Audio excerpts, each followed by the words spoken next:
అంటే సార్ పాము పగ కన్నా ఫ్యాక్షనిస్ట్ పగ అనేది చాలా ఎక్కువ పవర్ఫుల్ ఉంటుంది, అది జీవితాంతం ఉంటుంది. నిజమే అంటారు? నిజమే. నాకు ఒక ఇన్సిడెంట్ ఏమంటే చిన్నాయన పెద్దనాయన పిల్లలు, నేను చేసిన కేసుల్లో చిన్నాయన పెద్దనాయన పిల్లలు అయితే, చిన్నాయనకు పిల్లలు లేరు, భార్యాభర్త పక్కింట్లో ఉన్నారు. వాళ్ళకి సంబంధించిన ఆస్తి ఓల్డ్ ఏజ్లో భార్య తరఫున రాసి ఇవ్వాలని ఏదో సంథింగ్ లైక్ దట్. ఇట్లా చేస్తాడని చెప్పి ఆయన చిన్నాయన భార్యతో వంట రూమ్లో ఉన్నాడు. వంట రూమ్లో ఉంటే ఆమెకు హెల్ప్ చేస్తున్నాడు. వీళ్ళు వాళ్ళ అన్న కొడుకులు వచ్చి చంపేసినారు, అటాక్ చేస్తారు, ఆమె ఎదుటే అటాక్ చేసినారు. అక్కడే చనిపోయినాడు ఆయన.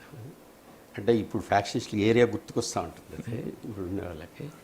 తర్వాత ఆమె హెల్ప్లెస్ అని ఆమె విలేజ్ వదిలిపోలేదు, అట్లే ఉండింది. అట్లే ఉండి 1 year 2 years ఫార్మ్ సర్వెంట్ మామూలు అంటుంటారు కదా, జీతం చేస్తారు అట్లానే.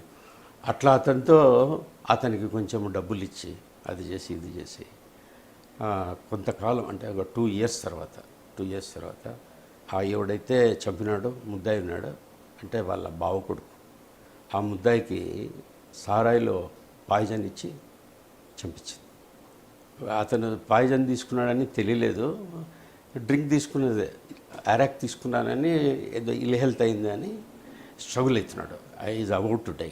అప్పుడు బ్యాగ్ సర్దుకొని బస్ ఎక్కి వెళ్ళి రివెంజ్ అంటే అట్లా రివెంజ్.